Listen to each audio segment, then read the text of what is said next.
Hello, my name is Eddie Williams. My age is 48. Today's date, January 11th, 2018. Our location is New Orleans, Louisiana. And my relationship to my partner is he's my boss at St. Augustine High School. Hello, my name is Kenneth St. Charles. I am 54 years old. Today's date is January 11th, 2018. We're in New Orleans, Louisiana, and my relationship to my partner is I am a big admirer because Mr. Williams is the band director of St. Augustine High School's Marching 100, and I have the pleasure of working at the school and being his co-worker and associate, and also the president of the school. So let me start out by just giving a little introduction about myself, and then Mr. Williams, Eddie Williams, will give an introduction about himself, and then we'll talk a little bit about the school, where we both are not only employees, but we're actually alums of the school as well. So I am the president, CEO of St. Augustine High School. I've been in this position for a little over a year, and I get the great pleasure every day of working with what I consider the best students in the country, because these young men who attend St. Augustine High School are, first of all, St. Augustine High School is a Catholic boys' school. Majority of our students are African American, although we are open to accepting students of all races and nationalities. But we were founded as a all-boys black high school in 1951 when, during segregation, the young men had no other choices. And the Josephites, which is the order of Catholic priests who founded the school, really stepped out there and wanted to build what they considered the best school at the time. And our history, this is our 66th year, our history, we have produced leaders and men who have been leaders in their fields, leaders in their industries. We've won academic competitions, athletic competitions in high school, musical competitions, you name it. And the beauty of St. Augustine High School is that we prepare young men to be leaders in their chosen field. So that's a little bit about the school where we both, again, have the privilege of working and being alums. I'm a graduate of 1981, so now I'll turn it over to Eddie, who will, I think, give a little introduction for himself. Yes, again, I'm Eddie Williams. I'm the band director of St. Augustine High School. I am a graduate of 1987. I really think that my motivation in terms of wanting to return to St. Augustine High School is to help these young men to get the experience that I received at St. Augustine High School. Not only the experience, but like I said, the academic side of it, the religious side of it in terms of us being Catholic, and just the brotherhood of the school. The brotherhood of the school, I think, stands out more than anything. There is no place that I can go whereas I can wear some type of paraphernalia of St. Augustine and not be recognized by one of my alumni brothers, or often just people who love St. Augustine High School, whether they graduated from St. Augustine or not. And I can really say that has been the case in terms of everywhere I've been throughout this nation. Whereas I'm wearing some type of paraphernalia from St. Augustine High School, and I'm always being the school is always being recognized. I've been at St. Augustine now for the past 15 years. This is my 4th year as band director. I love the school so much. My son graduated in 2007 and also was a member of St. Augustine Marching 100. But overall, I just enjoy being there, and I enjoy those young men, just watching them grow. The school now starts from 8th through 12th, and watching them grow as young men from the time they get there to the time they walk across that stage is a true joy to experience. You know, Eddie, I was just thinking as you were talking, when I started working at St. Aug, started December 1st of 2016.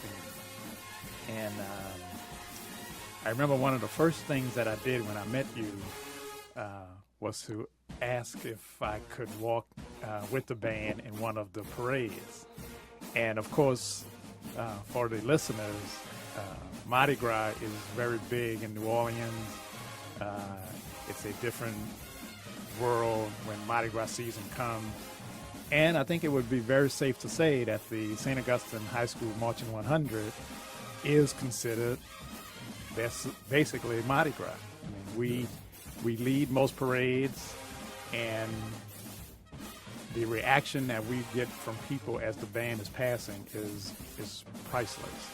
And so, again, when I met Mr. Williams the first time, Eddie, the band director, I asked him if I could walk with the band, and of course he said, "Of course you can. Let us know which parade you would like to walk in." And it brought back so many fond memories for me, because I also was in the Marching 100 when I was a student, and I played clarinet. And it was without question, it was the one, I knew certainly by being in the band that I was learning how to play music, and I was learning fundamentals and precision drills. But really, it was so prideful not only to make the band, but to represent the school at various activities like parades and football games and Super Bowls, and when the Pope came and things like that. You get a prideness of seeing the band. So I want to say thank you to Mr. Eddie for not only allowing me to walk, but to giving me back that memory that I had, because to hear the audience respond when the band comes is priceless. And to see the young men who are doing these grueling hours and hours of practice to be ready to perform at those parades is just amazing. And so I think the one thing we have in common, which we didn't mention yet, was we both had a chance to work or be students of Mr. Hampton. And so, Eddie, I do have a quick question for you, because you are one of the rare people who have followed Mr. Hampton as director. Mr. Edwin Harrell Hampton founded the band back in 1952, the year after school opened, and built it from a small group to a legendary institution. So how do you feel following someone like that? It's definitely a position in a pair of shoes that will never actually be filled. When we speak about Mr. Edwin Herrera Hampton, he is one of a kind. I often tell alumni that you can't put anyone on a pedestal and think that they're going to be easily replaced. Mr. Hampton is one of those guys. You can't replace him. You can't fill his shoes. You just have to try to mimic what he taught us. And whether it's going to be on the field, whether it's going to be musically, whether it's going to be in terms of what we teach these young men, these are the things that we have to concentrate on, because like I often say, when we get the young men to St. Augustine, we use the Marching 100 to get them to St. Augustine. If they see the Marching 100, they want to come to St. Augustine High School. And once we get them there, we use that band to teach them basically life lessons, and which a lot of people do not recognize often, because they're so focused on the Marching 100, the way they look, the way we sound, the way the discipline of the Marching 100. But they're not looking at, they overlook often the big picture. That no, we are actually using this to teach these young men how to be respectable young men amongst the community, the nation, and the world, to be global leaders.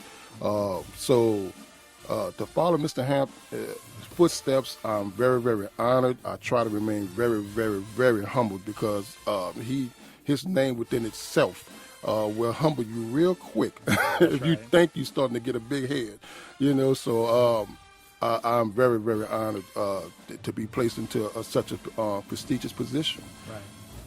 Oh, and I want to tell you, when you mentioned about walking with the band for parade season, the one thing that I noticed, and the guys noticed, the band members noticed, and they brought it to my attention, you are the president of St. Augustine High School, and After the performances and during the performances, you handed out plumes.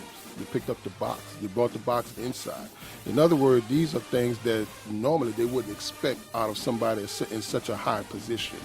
And they took notice to it. So I do appreciate that, because the brotherhood that we constantly teach, now they're seeing that it's not just a brotherhood amongst the people within that band room, but everyone within that organization is part of that brotherhood. Right. Yeah. Well, thank you for mentioning that. They, what they don't realize, I do those things, not only with the band, but with every student group around. But what I try to do is to model for them how I think how they should be when they are in certain positions. And the band has a special place in my heart, of course, because I was in the band. And when I see them, it reminds me a little bit of when I was there.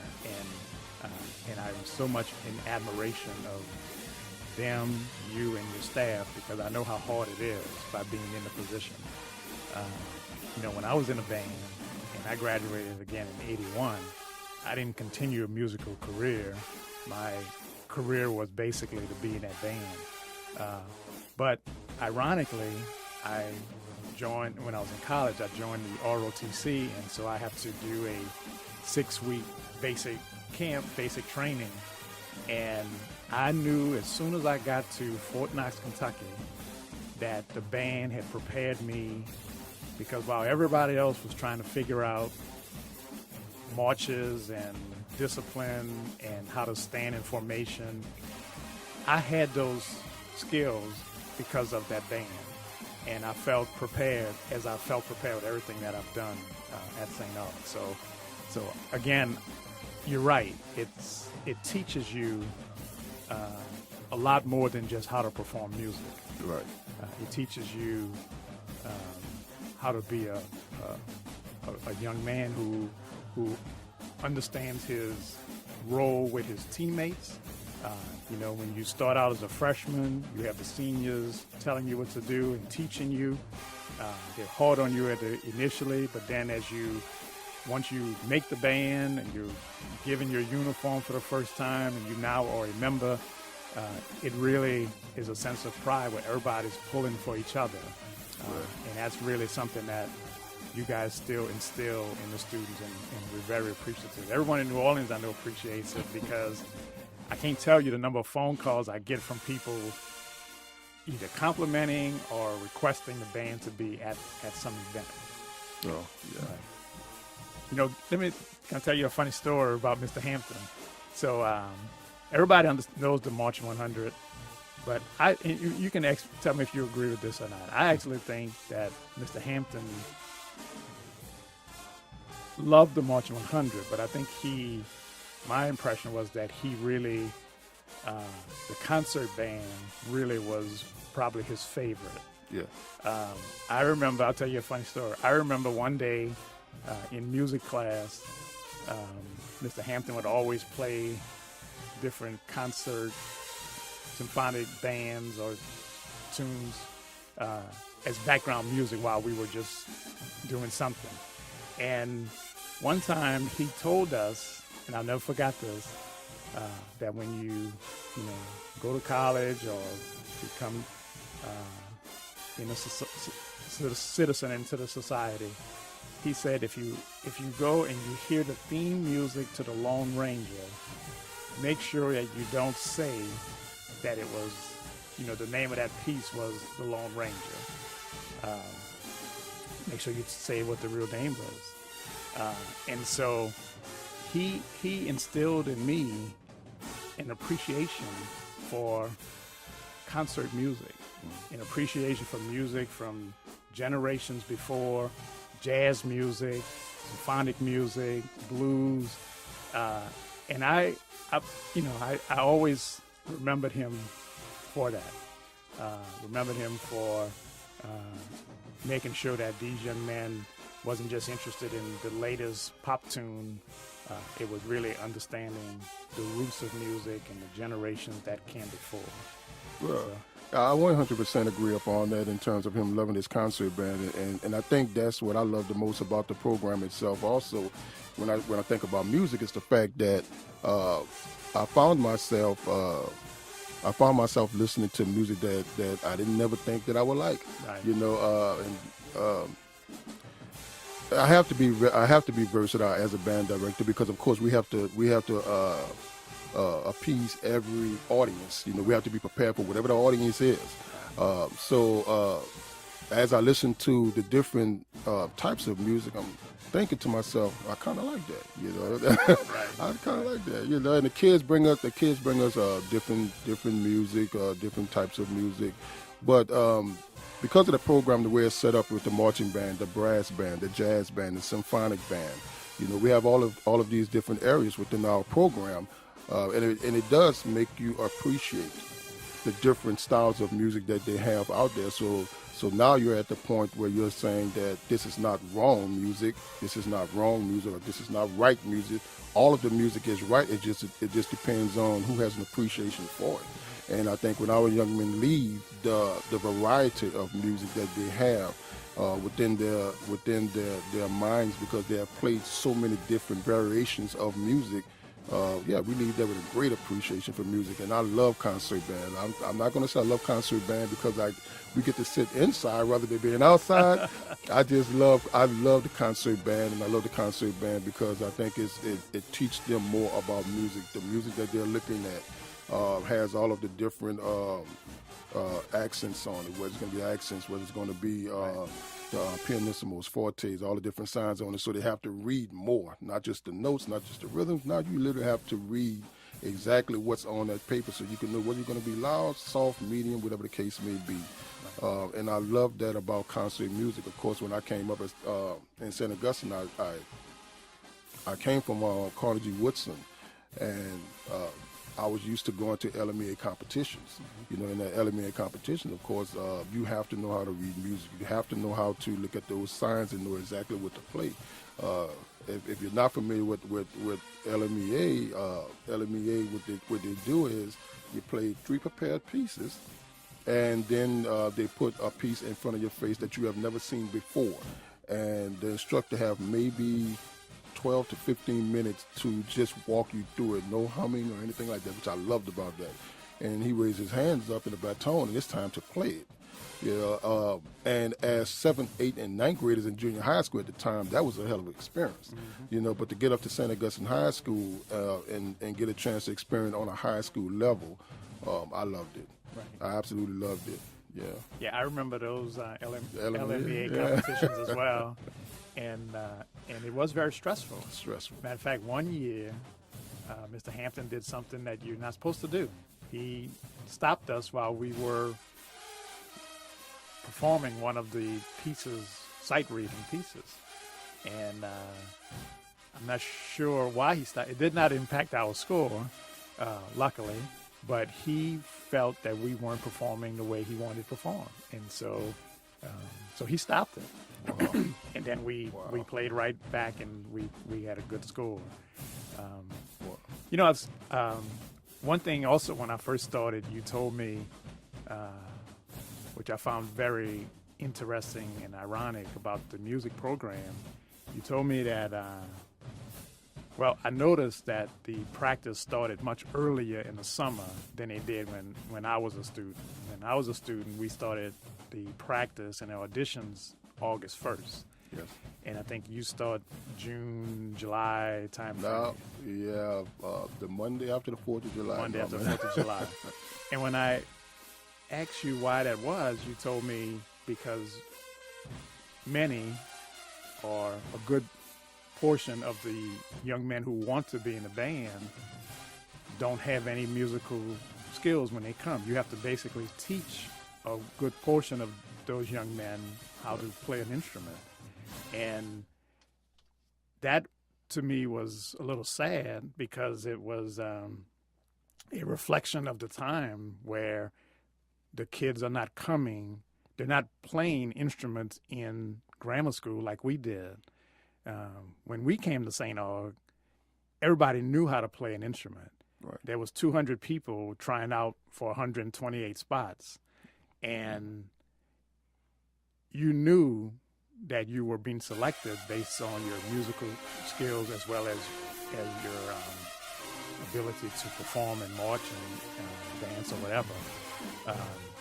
But that's not the case anymore. So you're actually, I think Mr. Williams dealt a tougher hand than Mr. Hampton had, because you have to take kids and teach them how to play. And I find that very admirable. But I don't know if you know.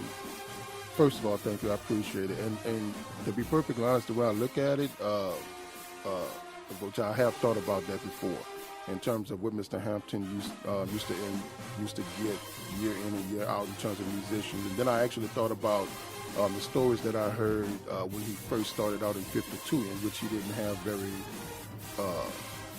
a lot of musicians, and he did a lot of teaching back then. And I think that was my motivation.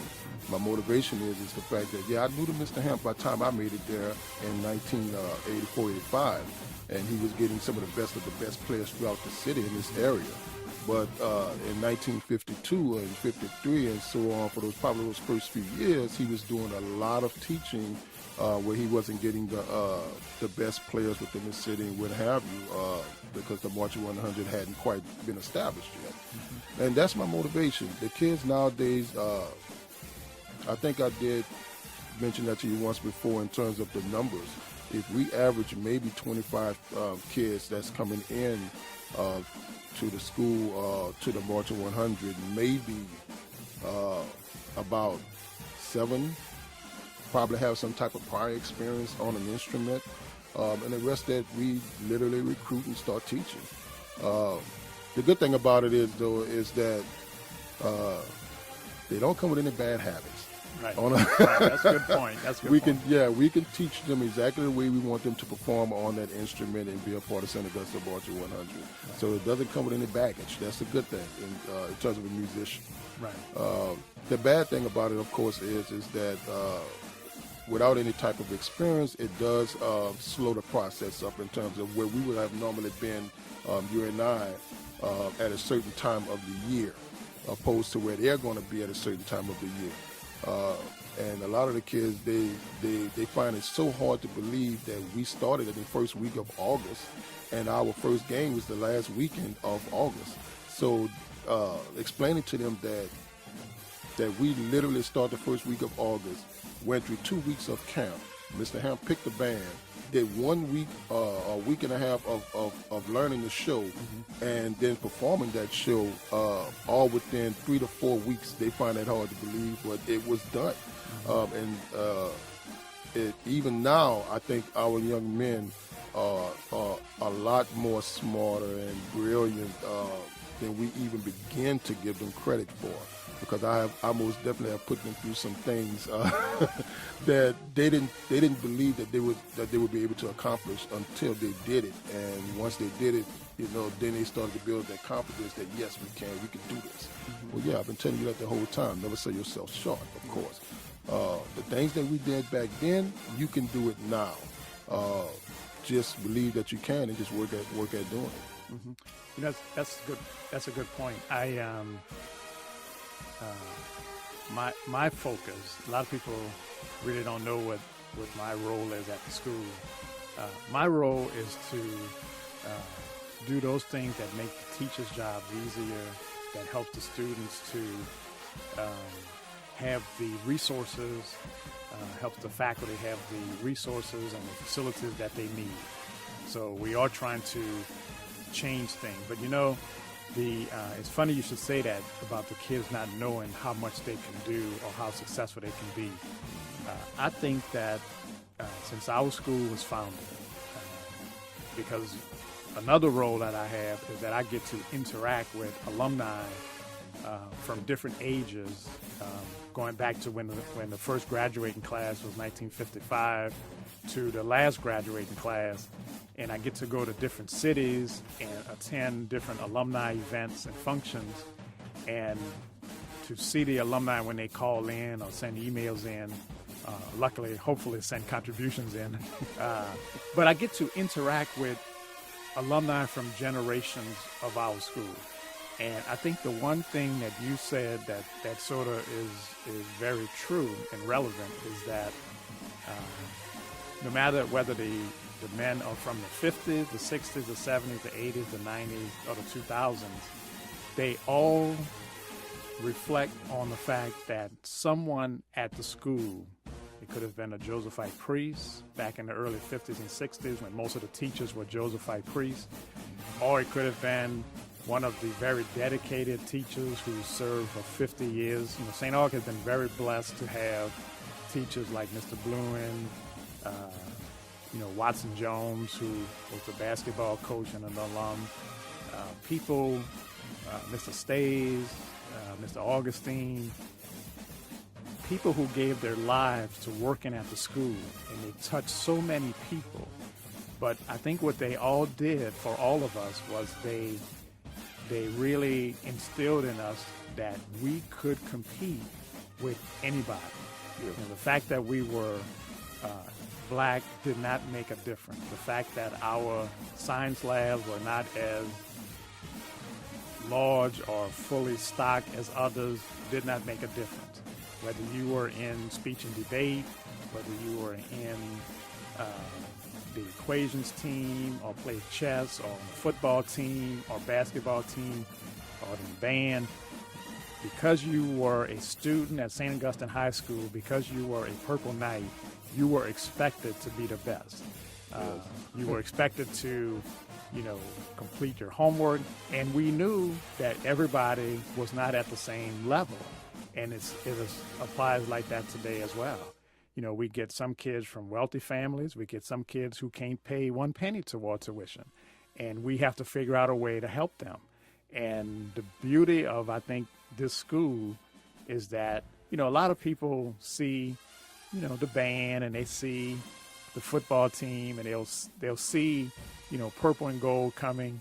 But what they don't see is the nurturing and the work that goes into getting the students ready. And when we graduate, I think we all have a sense of pride that we really have helped young people. So luckily, St. Augustine High School continues to do what it has done since it was founded. And I think that certainly the alums and the graduates, a lot of people, Mr. Williams, will say, what are y'all drinking over there? Y'all drinking some kind of special water? Why does everybody is so proud of being a graduate of the school? And I think I don't know the right answer, but I believe that a lot of it stems from the fact that the graduates have a special bond because we all knew that people cared for us. And we started to believe that caring made all of us stronger and better young men, that we did not want to let anyone down. And there was that special bond because we felt like we went through something together. Right. So whether you graduated in the 50s or like myself in the 80s, like yourself in the late 80s, or the young men who you're working with now, we all have that bond because we know that we will be successful because we all went through it together. Yeah, and I love the fact that you brought up that we felt like we can always succeed at anything regardless.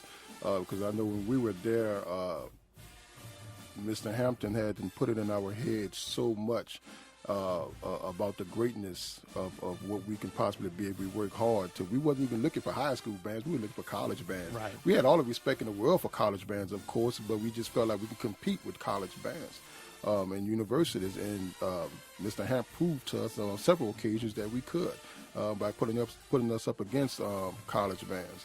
And the same thing applies. It's not the fact that we have any little respect for any programs, whether it's going to be middle school, high school, or colleges. We have respect for all, especially myself in terms of band directors, because I have such a large respect for the simple fact that they are dedicating their lives to giving young people to do something, get them off the street, developing them musically, and using that, of course, to educate them in life and give them a chance in a world that seems to shut the door a lot I have much respect for all of the band directors, all of the educators that are out there.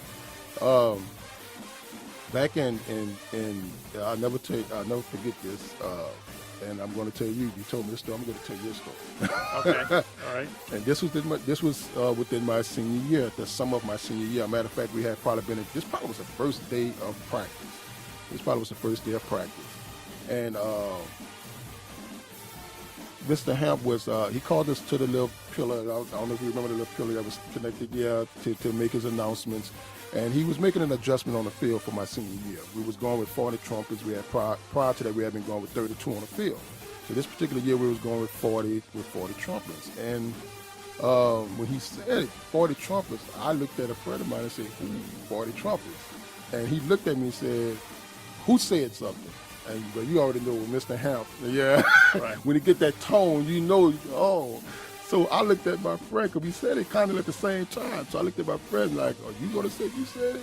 And when he didn't say anything, I said, it was me, Mr. Hamp. I said 40 trumpets. So he said, did I ask you to say anything? And I said, now at this time, he hadn't took a step off. So I took a step back because so I said, no, Mr. Hamp, I'm used to having 32 on the field, and you did say 40. He said, okay, well, then don't say nothing unless I ask you a question. I said, okay, Mr. Hampton. And at the time, I really thought that I had messed up. So after practice was over, everybody had cleared out the band room. We was closing the doors, and Mr. Hampton was locking the back door when we went out by the locker room. And Mr. Hampton looked at me as he was walking behind me. He said, 40 trumpets, how, Williams? I said, yeah, Mr. Hampton, 40 trumpets. And it literally took me years to understand exactly what he was doing. He was basically saying that if I'm going to address one of my seniors because he's speaking while I'm speaking, then I'm not going to tolerate anybody less than him doing it. Do not talk while I'm talking. Right. And I think the message became very loud and clear. Right. Absolutely. Especially when he took that step off that podium. Oh, yeah, that was very clear. Yeah. We all have some great memories of not only Mr. Hampton, but several of the educators and the teachers at the school. Yes. It's kind of ironic. I think we're recording this today for StoryCorps because this is, of course, New Orleans' tricentennial. And St. Aug has been around 66 years, so I have to think that our school is very a certain part of the New Orleans history. And as I reflect, as I was thinking before I came to the session today, if you think about the fact that the first African-American mayor, not the first, but the second, Sidney Bartholomew, is a St. Aug graduate. We've had St. Aug alums who have worked in government positions. We've had some who led schools. We've had some who are major industry leaders in terms of like Arnold Downer, who's the head of Carnival Cruise Line.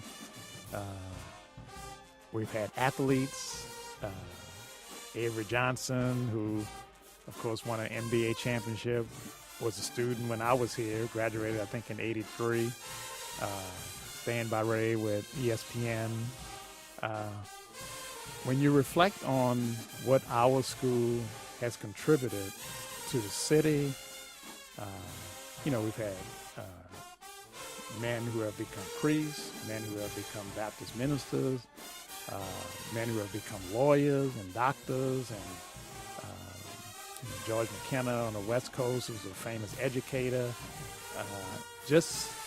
That's what's really humbling when you think about New Orleans celebrating 300 years and how our school, our small school, which started on London Avenue, became AP Turo, started by the Josephites to give young black boys a sense of you are not inferior to anyone, that you can be successful, and then to see that whether we're talking about the 1950s or the 2010s, that people are still benefiting and doing great things.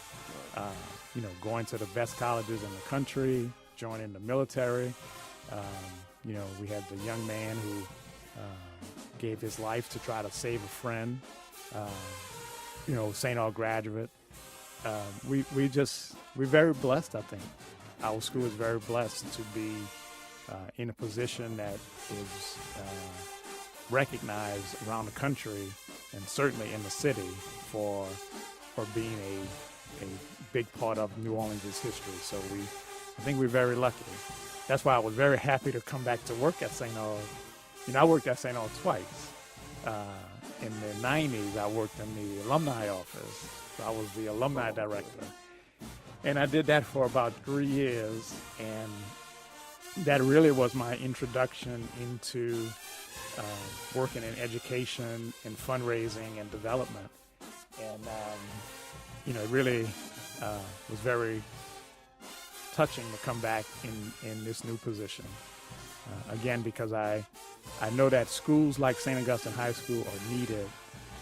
Bands like the Marching 100 and the Symphonic Band and the Jazz Band and the Brass Band, those are needed because what we are doing, whether it's in academics or athletics or music, we just started a new, of course, there's a new Chinese language program where we have a teacher from China here. We're trying to expose our kids and make sure that they're ready for the future, but we're also trying to make a big difference with the students because, and the hardest thing for me is when we have to deal with students who for whatever reason either can't come to the school or have to leave the school. That's really the hardest part of my job is when I have to deal with that situation because I know deep down that St. Augustine High School is the best place for these kids to be because we will, do it with educators like yourself who are constantly focusing the kids to be their best, that we are the best option for them. And I believe that.